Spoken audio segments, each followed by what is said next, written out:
جو شخص اپنے اعمال کو سنوار لیتا ہے اللہ تعالیٰ اس کے حالات کو سنوار دیتے ہیں۔ ہم اس کوشش میں لگے ہوئے ہیں کہ حالات پہلے سنوریں پھر اعمال سنواریں گے۔ آپ بات کریں دوست سے، بھئی آپ مسجد میں نظر نہیں آتے، کچھ کاروباری حالات ٹھیک نہیں، ٹھیک ہو گئے تو میں مسجد میں آؤں گا۔ یعنی ہم چاہتے ہیں حالات پہلے ٹھیک ہوں، اعمال بعد میں ٹھیک ہوں گے۔ کیسے ترتیب الٹ سکتے ہیں ہم؟ چنانچہ جسے دیکھیے وہ اسی کوشش میں لگا ہوا ہے کہ پہلے حالات ٹھیک ہوں، بعد میں اعمال ٹھیک کریں گے۔ تو ترتیب ہی الٹی ہم کرتے پھر رہے ہیں۔ اعمال کو جو شخص سنوار لیتا ہے اللہ تعالیٰ اس کے حالات کو سنوار دیتے ہیں۔ اعمال بگڑیں گے، حالات بگڑیں گے۔ جب کہا میں نے کہ یا اللہ تو میرا حال دیکھ، حکم آیا میرے بندے نام اعمال دیکھ۔ ہم حالات کا تو شکوہ کرتے ہیں، اپنے عمل تو نہیں نہ دیکھتے۔ سمپل سی مثال ہے کہ بجلی سے ایک مشین چلتی ہے،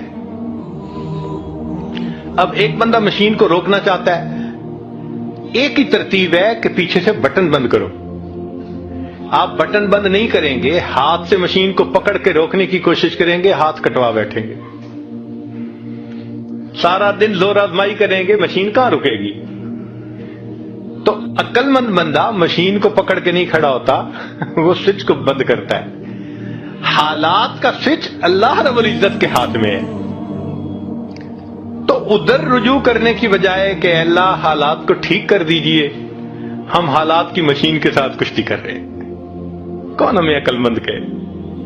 تو پہلی بات، جو شخص اپنے اعمال کو ٹھیک کر لیتا ہے اللہ رب العزت اس کے حالات کو ٹھیک کر دیتے ہیں۔ دوسری بات، جو شخص اپنی آخرت کو سنوار لیتا ہے اللہ تعالیٰ اس کی دنیا کو سنوار دیتے ہیں۔ ہم پھر الٹے چاہتے ہیں کہ پہلے دنیا سنورے پھر ہم آخرت سنواریں گے۔ یہاں پھر ہم غلطی کرتے ہیں، دن رات دنیا سنوارنے میں لگے ہوئے ہیں۔ پزل بنی ہوئی ہے، ایک حصہ جوڑتے ہیں تو دوسرا ٹوٹتا ہے، وہ توڑتے ہیں تو پہلا ٹوٹتا ہے۔ ہر بندہ لگا ہوا ہے اسی کوشش میں۔ تو اللہ رب العزت کے ہاں ترتیب یہ ہے۔ اس کی مثال اگر دیکھنی ہو، صحابہ رضی اللہ عنہ کی مبارک زندگی کو دیکھیے۔ انہوں نے اپنی آخرت کو سنوارا، اللہ نے اس کے نتیجے میں ان کی دنیا کو سنوار دیا۔